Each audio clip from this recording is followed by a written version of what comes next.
भरत तिवारी हत्याकांड से जुड़ी खबर आ रही है। मामले में आज सुप्रीम कोर्ट में सुनवाई, थोड़ी देर में मामले में सुप्रीम कोर्ट में सुनवाई होने वाली है। तो देखिए, सीबीआई जांच वाली याचिका पर सुप्रीम कोर्ट में सुनवाई होगी। विशाल तिवारी ने दायर की है ये याचिका में एनकाउंटर को फर्जी बताया गया है। तो याचिका में सुप्रीम कोर्ट से न्याय की गुहार लगाई गई है। आरोपियों के खिलाफ एफआईआर दर्ज करने की मांग की गई है। पूरे मामले की जांच सीबीआई को सौंपने की मांग की गई है। तो भरत तिवारी एनकाउंटर मामला, जिस पर तमाम एक्शन भी लगातार जारी है, जहां न्यायिक आयोग का गठन भी राज्य सरकार की तरफ से किया गया, जो पूरे मामले की छानबीन कर रही है। तो दूसरी तरफ इस पूरे मामले में विशाल तिवारी की तरफ से याचिका सुप्रीम कोर्ट में दाखिल की गई है। आरोपियों के खिलाफ एफआईआर दर्ज करने की मांग और पूरे मामले की सीबीआई जांच को सौंपने की मांग भी की गई है विशाल तिवारी की तरफ से।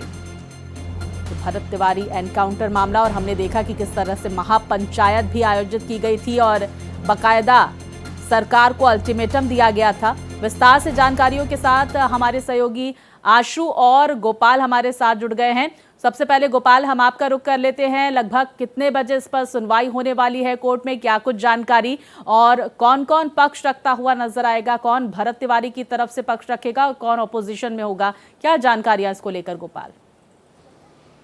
देखिए स्वाति, आइटम नंबर 33 पर यह मामला लगा हुआ है और उम्मीद है कि 12 बजे के आसपास इस मामले में सुनवाई होगी। सिर्फ याचिकाकर्ता जो विशाल तिवारी हैं, पेशे से सुप्रीम कोर्ट के वकील हैं, उन्होंने ही याचिका दायर की है और वह अपनी दलीलों को रखेंगे। उसके बाद कोर्ट को लगता है कि इस मामले में राज्य सरकार और सीबीआई से जवाब मांगना जरूरी है, तो फिर कोर्ट इस मामले में सीबीआई और बिहार सरकार को नोटिस जारी कर जवाब मांग सकता है। जो याचिका है उसमें कहा गया है कि इस पूरे मामले की जांच सीबीआई से कराई जाए। साथ ही यह भी कहा गया कि सुप्रीम कोर्ट के रिटायर्ड जज की अध्यक्षता में एक समिति बने और वह समिति इस मामले की जांच करे, क्योंकि ये जो इनकाउंटर है वो फर्जी इनकाउंटर है और मौलिक अधिकारों का यहाँ पर उल्लंघन हुआ है। साथ ही यह भी कहा गया कि जो सुप्रीम कोर्ट का इसको लेकर के, इनकाउंटर को लेकर के दिशा निर्देश है, उसका यहाँ पर पालन नहीं किया गया है। हालांकि राज्य सरकार ने इसको लेकर के न्यायिक आयोग का गठन किया है। न्यायिक आयोग इस मामले की जांच कर रही है।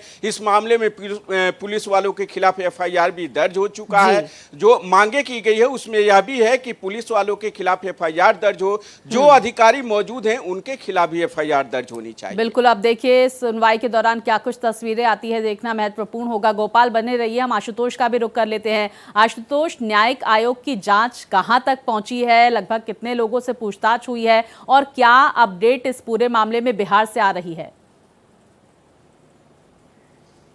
देखिए स्वाति, बिहार का ये इकलौता मामला है जिसमें सत्ता पक्ष और विपक्ष दोनों एक सुर में बोल रहे हैं, चाहे वो सत्ता पक्ष के विधायक हो या विपक्ष के विधायक। आमतौर पे ऐसे मामले में सत्ता पक्ष के लोग बचाव करते हैं और विपक्ष हमलावर होती है। आपने देखा महापंचायत के जरिए आम लोगों ने शक्ति प्रदर्शित की और ये जताया कि ये गलत हुआ है और इसके खिलाफ हम एकजुट है। तो कुल मिला के जो हालात बने हुए हैं, खास करके बिहार में भरत तिवारी इनकाउंटर के मामले को लेकर, वो कहीं ना कहीं जनता उद्वेलित है और जनता इस बात को लेकर आक्रोशित है कि अनुचित हुआ है, इस पूरे मामले की जांच हो और दोषियों के खिलाफ कार्रवाई हो। कल 13वीं है भरत तिवारी का और इस मौके पर महाभंडारा, यानी जो भोज का आयोजन है, परिजनों की ओर से तो भोज दिया ही जा रहा है भंडारा के नाम पर, लेकिन आम लोग बढ़ चढ़ कर हिस्सा ले रहे हैं और हजारों की संख्या में अपने अपने कंट्रीब्यूशन से एक महाभोज का आयोजन किया जा रहा है।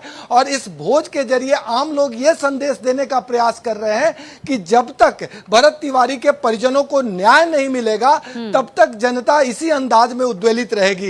एक तरफ यह मामला सुप्रीम कोर्ट में लगा हुआ है, दूसरी तरफ जनता उद्वेलित है, तीसरी तरफ सत्ता पक्ष हो या विपक्ष हो, सब के सब सुर एक हैं और सारे लोग न्याय की बात कर रहे हैं। तो ऐसी स्थिति में परिजनों को किस कदर न्याय मिल पाती है, ये देखने लायक होगा। बिल्कुल आशुतोष, बने रहिए। गोपाल, हम आपका रुख कर लेते हैं और ये भी समझ लेते हैं, एक तरफ जहां राज्य सरकार की तरफ से न्यायिक आयोग का गठन किया गया, जो इस पूरे मामले में छानबीन कर रही है, जांच पड़ताल कर रही है, क्या ऐसा भी हो सकता है कि कोर्ट ये कहे कि भाई न्यायिक आयोग की रिपोर्ट के बाद फिर इस पर सुनवाई होनी सही है, क्योंकि न्यायिक आयोग अपनी जांच पड़ताल कर रही है, राज्य सरकार की तरफ से ये निर्णय लिया गया है, तो पहले वेट एंड वॉच कर लेते हैं, उसके बाद आप कोर्ट में आइए। क्या इस तरह की चीजें भी हो सकती है क्या सुनवाई के दौरान?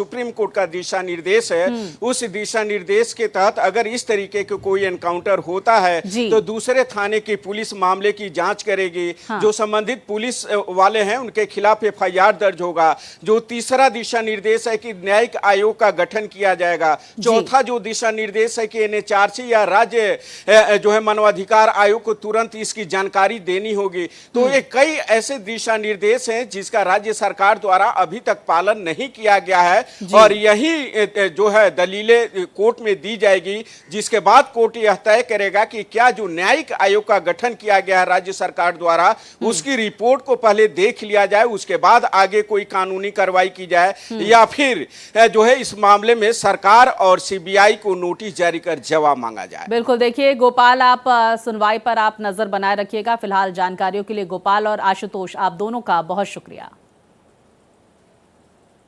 तो देखिए, इस पूरे मामले में आज सुनवाई होने वाली है और जिस बात का जिक्र हमारे सहयोगी गोपाल ने किया कि लगभग 12 बजे के आसपास इस मामले की सुनवाई होगी। दूसरी तरफ हमारे सहयोगी आशुतोष भी बता रहे थे कि वहां पर अब जो कल है वो 13वीं है भरत तिवारी की और महाभंडारे का भी वहां पर आयोजन किया गया है और जो सेंटिमेंट्स हैं लोगों के वो पूरी तरह से भरत तिवारी के साथ हैं।